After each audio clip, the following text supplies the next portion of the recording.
In the world of hatchbacks, the Mini Cooper S is a name that's always been a favorite with enthusiasts. In fact, the Cooper S is a car that's known to bring out the boy racer in men with its performance and go-kart-like handling. And with this new generation of the Cooper S just going on sale in India, it's time to go pedal to the metal once again. You wanna be good, you wanna be great, the difference is the struggle. This is the all-new 5th generation version of the Cooper S, but what's worth noting about its design is the fact that the design is not just an evolution of the previous version, but of all the generations of the Cooper S. So the headlamps, while properly modern, are still round or actually oval in shape. But that's also besides the fact that the minimalistic design approach helps this car look cleaner from the front. So for instance, there are no additional air dams or fog lamps here, just the grille, and the bumper and overall look from the front is very clean. The car's silhouette has also not changed from the size, and obviously this Mini is huge as compared to the original Mini that was launched more than 6 decades ago, but it still retains that distinct visual identity. And that's thanks to the short bonnet, the short overhangs at the front and rear, and the long wheelbase. Now, the other thing to note here is the fact that it looks quite similar to the outgoing version from the size, especially thanks to the frameless doors and the silhouette, but this car has gotten bigger now. The rear end also looks pretty minimalistic as the boot lid and bumper are both pretty flat, but these tail lamps are new and look very distinctive and very different thanks to their triangular shape. But this car has traded something that's always been a very distinctive identity for the Cooper S, which are the centrally located dual exhaust tips. In fact, despite being the Cooper S, the exhaust tips on this car have been hidden completely underneath it.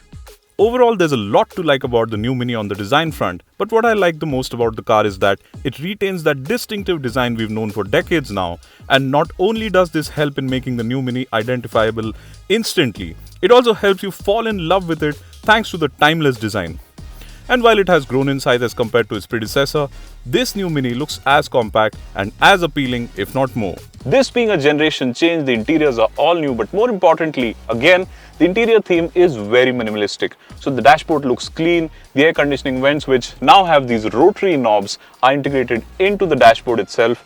The center console looks clean because a lot of the buttons and switches that we have seen on the previous generation car have been done away with, and almost all the controls for this car, including those for the air conditioning, sit in this circular touchscreen here. There's a lot of influences from BMW's cars here, like the steering wheel rim and the controls on it are straight off BMW cars, and so is this stand-up wireless charging pad that we've seen on cars like the X1 and the iX1 from BMW. But there's a lot of interesting details here as well, like the textures for the fabric used on the dashboard and the fact that the entire dashboard is covered in fabric.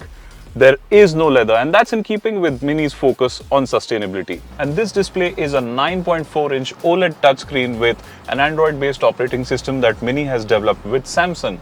So the display looks crisp, it is bright, and the colors are rich, but it can be a little slow to respond at times. Mini has also added what it calls experiences to the Cooper S, and these include both driving modes and multiple themes for the display. What's also interesting is that what is usually the sport mode has been renamed as go-kart now, and this is the mode where throttle and engine responses are the quickest. It's also where the digital display turns into a sporty looking red and black tachometer and speedometer combo. You can also customize the appearance of the display and add widgets or choose what information you want to view on the screen while driving. Of course, there's wireless Apple CarPlay and Android Auto as well, and the display for Apple CarPlay is a square one that sits in the center of the circular display. And while this isn't something I would have expected to see in a Mini, the new Cooper S is also equipped with Level 1 ADAS now. So you get functions like lane keep assist, forward collision warning, and more. The Cooper S continues to use a 2-liter 4-cylinder turbocharged petrol engine as before, but the outputs have gone up from the previous generation's 178 PS and 280 Newton meters to a more impressive 204 PS and 300 Newton meters. But more importantly, peak torque is available from just 1450 RPM onwards to ensure this car retains its smile-inducing characteristics. Performance is expectedly impressive as the Cooper S is quick to accelerate. The exhaust sounds a little muted though, and you're left wanting for a better soundtrack when giving the 2-liter engine the beans. Claimed 0 to 100 kmph time is just 6.6 seconds, and on the road, the Cooper S feels quick, also thanks to its compact dimensions. Power is sent to the front wheels via a 7-speed dual-clutch transmission that does a good job of shifting gears by feeling quick to respond to throttle inputs, and overall, driving this new Cooper S enthusiastically is smile-inducing as you would expect. A bit of a letdown for me though is that besides getting rid of the drive selector lever and moving the function to the toggle on the center console here, Mini has also not equipped the Cooper S with paddle shifters, and that's a bit disappointing, like I said, because this is a compact and sporty hatchback that's meant to be driven fast and meant to enjoy driving in. Now there's something very interesting about this car on the dynamics front as well. We've always known and liked the Cooper S for its go-kart like handling, which comes courtesy of its stiff suspension setup. And good news is that this new Cooper S retains that go-kart like character on the handling front, and at the same time the ride quality that this car offers is surprisingly good for a Cooper S. It was almost hard to believe how well the Cooper S was soaking up some of the ruts and potholes I drove it through, besides which it was also cushioning me well from expansion joints on flyovers. This while living up to the expectations I had from the car on the handling front.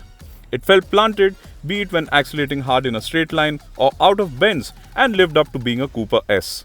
At the same time, the steering wheel offered the kind of feel and feedback I was looking for when driving enthusiastically, while also feeling perfectly weighted. Trust the guys at BMW, and Mini for the matter, to have you break into a smile with their vehicle dynamics. But there's more good news about this new Cooper S besides its surprisingly good ride quality, and that's the fact that it retails at rupees 45 lakh rupees ex-showroom. That's not a significant hike over the outgoing version.